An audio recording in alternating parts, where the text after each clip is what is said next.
What's up, everybody? It's AwesomeGamer875, and since the Battlefield Hardline Beta ends tomorrow, I thought it was finally my job to give it a proper review, so sit back, relax, and enjoy.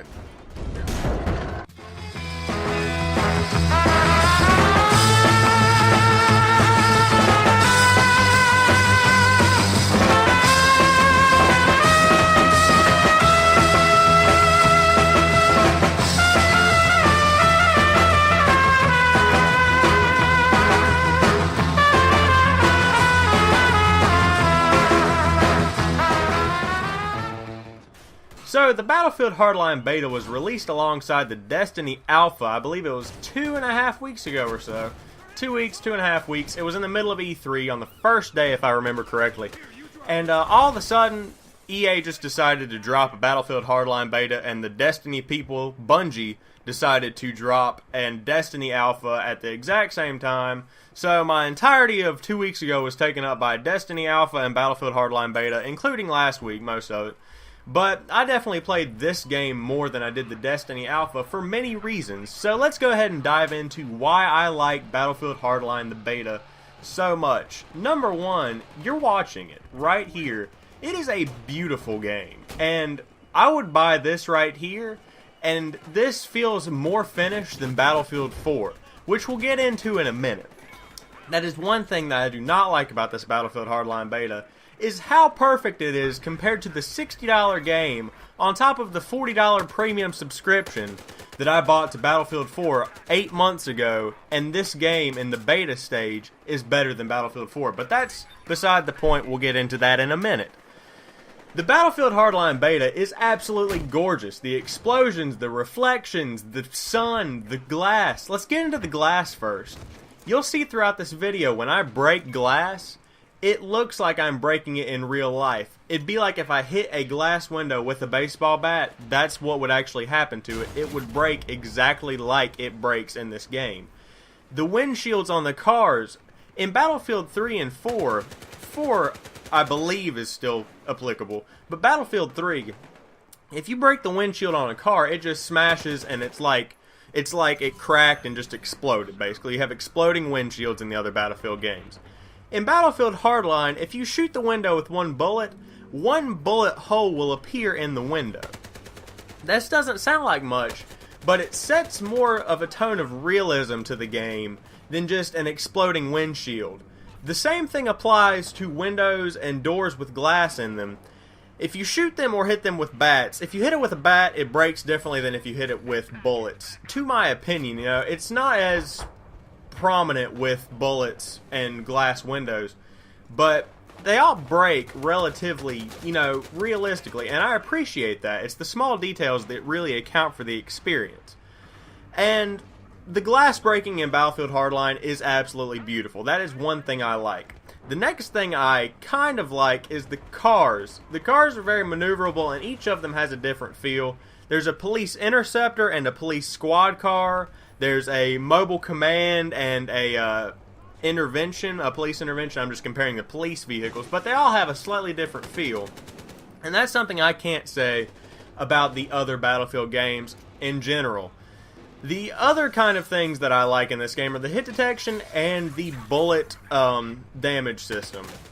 The hit detection is very on point considering which guns you are using. If you're using the M16A3, which is your base starter weapon, the hit detection is very on point from a distance. If you're using what I'm using, which is the submachine gun known as the Mini Uzi, it can be off at some points, but that is because you're using a submachine gun at long ranges. But like those kind of range kills like I just got right there, it's a very good weapon to use for those kind of situations. This actually is my favorite gun of the game, just because the recoil is lower than it would be in real life, and this Coyote red dot sight works like magic on this weapon. And that's why I want to get into. This gun works better than it would in real life, as do most of the other weapons in this game. And that's something I kind of want to see more in video games, because I think what people let get away from them is the fact that we're playing video games, people.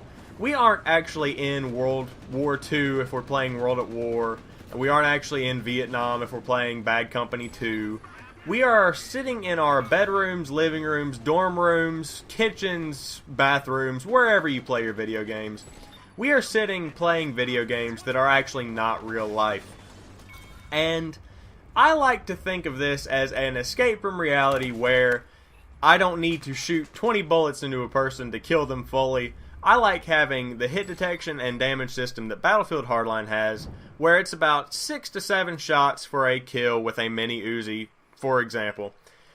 But I really like the damage system in this. The hit detection is really on point for a beta, and I appreciate that DICE and EA have put the effort into the damage and bullet hit detection system for the Hardline beta.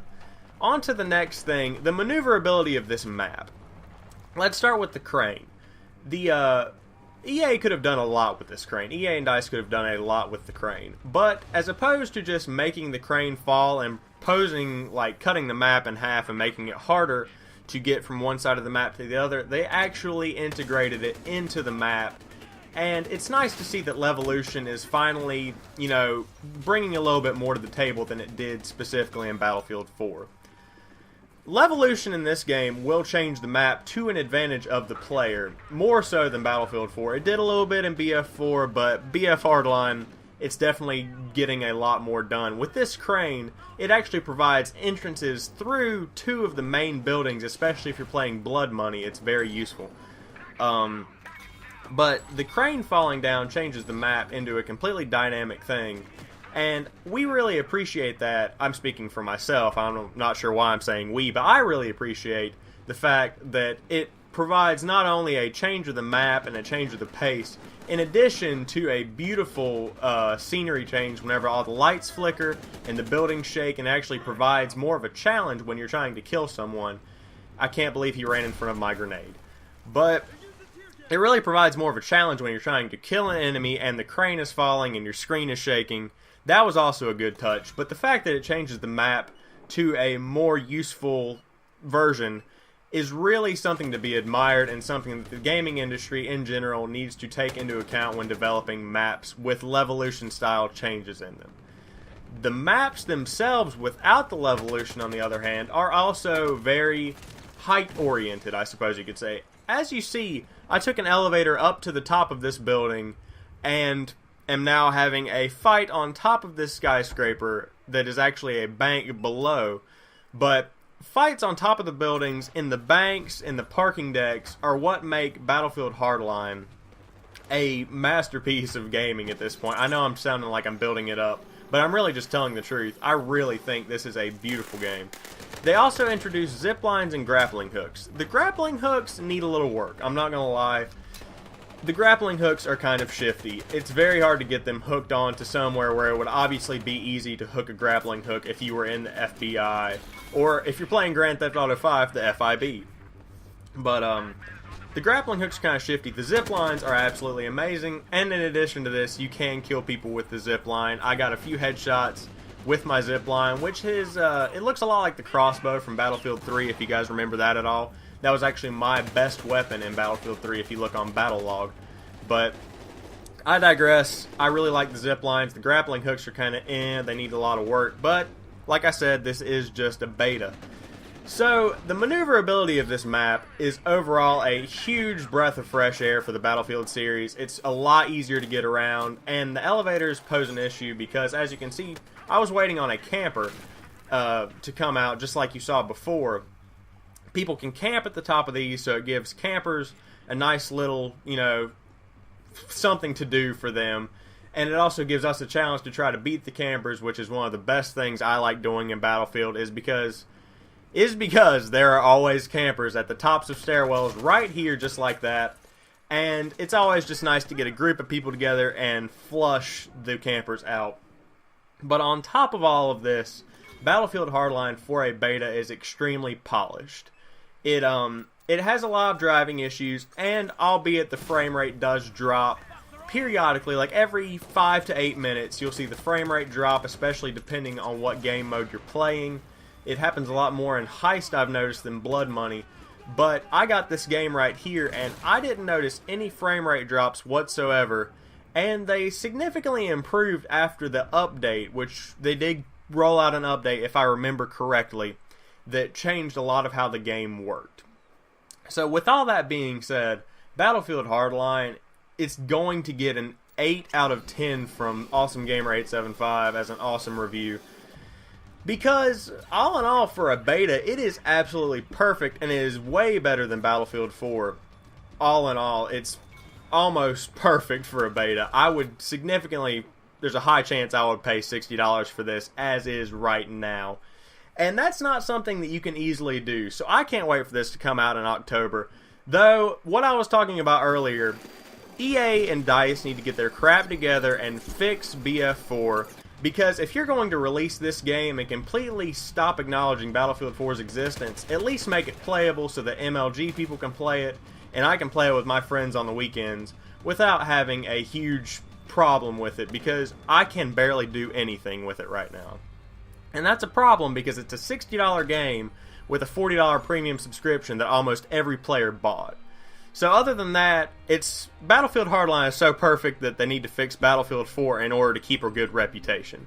But anyways, thank you guys for watching. Go out and buy Battlefield 4 or pre-order it for this October 28th, I believe. So thank you guys for watching. Love you guys. Peace out. And remember to subscribe, like, and comment to my channel. Love you guys. Peace.